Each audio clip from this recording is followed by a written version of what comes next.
Dylan? C'est Johan. Comment tu dis rose? Oh, commence pas vraiment sérieux.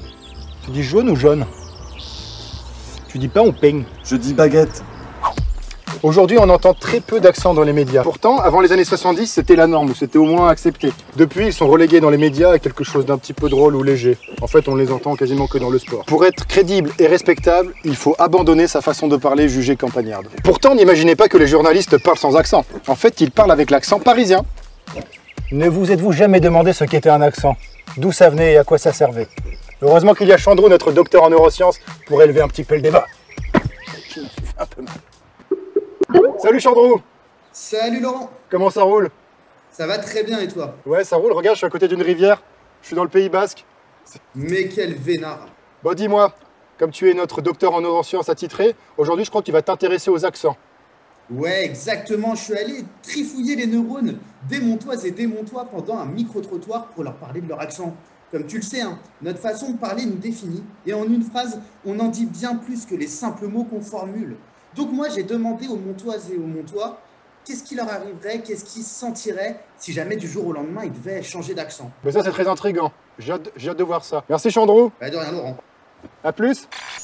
J'ai eu la chance d'aller dans la jolie capitale des Landes, Mont-de-Marsan, et de voir ses arènes, ses trois rivières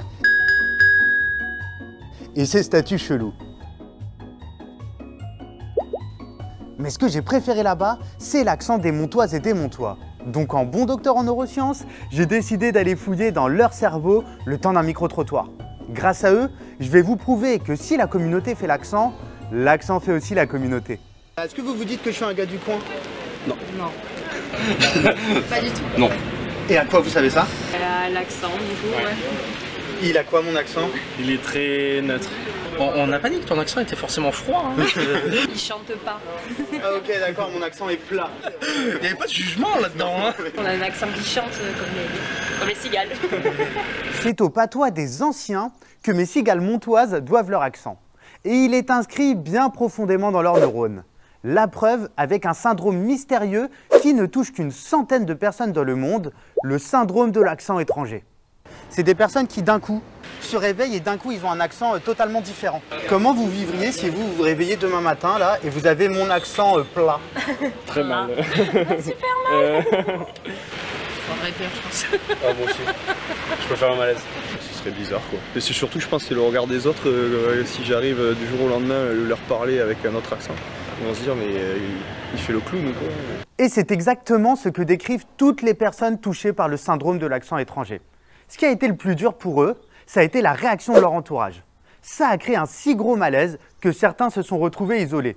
Donc n'allez pas croire qu'à Mont-de-Marsan, on est plus chauvin que les autres. Je vous l'ai dit, la communauté fait l'accent. Est-ce que c'est quelque chose qui vous définit? Ah oui, complètement. C'est une identité, en fait. C'est une partie de soi limite qui sort. Ouais. Je suis fier d'être d'ici, donc avoir cet accent, c'est quand même une fierté aussi. Ta façon de parler, c'est quand même une partie de ce que tu es. C'est la partie. Enfin, c'est l'outil qui te sert à communiquer avec les gens, et oui, ça serait beaucoup plus embêtant. Et la communication, qu'on se le dise, c'est le point fort de l'espèce humaine. Et vous allez voir que la biologie fait bien les choses. Ce qui a permis à l'être humain de survivre, c'est la coopération. Face à des animaux qui ont des griffes ou des dents acérées, face à une montagne ou un désert à traverser, seule l'union fait la force. Mais c'est pas suffisant. Il faut aussi pouvoir mettre en place des stratégies complexes, surtout si l'objectif c'est d'aller sur Mars. C'est pour ça que l'évolution nous a permis de développer et conserver le langage. Notre cerveau est programmé pour qu'on soit en groupe et qu'on ait envie de se parler.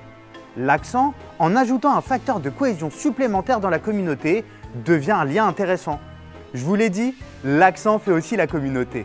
Mais attention, si un accent semblable est facteur de cohésion, un accent différent n'est pas pour autant facteur de division.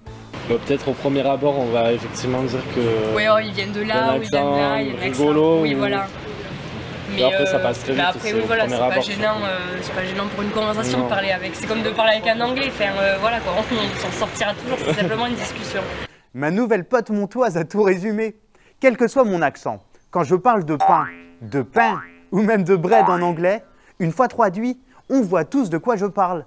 C'est parce qu'on partage tous un même imaginaire commun, ça nous lie en tant qu'espèce. Et c'est un exploit biologique pour les 7 milliards d'êtres humains que nous sommes. Donc merci le langage, ses langues, ses accents, ses expressions typiques, bref, merci aux multiples facettes du langage de nous unir. Et en allant encore plus loin, est-ce que malgré mon accent, je pourrais faire un jour partie de votre communauté? Est-ce qu'un jour je pourrais être considéré comme un Montois, tout en continuant à discuter comme ça? Oui, Bah oui, bien sûr, bah oui. on est très accueillants. Je vous confirme, d'ailleurs Popex vous offre une formation accélérée en Montois LV2. Est-ce que vous dites pain au chocolat? Ah non. Non. Comment vous dites rose? Rose. Comment vous dites jaune? Jaune. Le pain? Du pain. Tu forces. Non, on dit un sac. Ah non, on dit une poche. Ça, les pains en plastique, je dis pas une poche en plastique.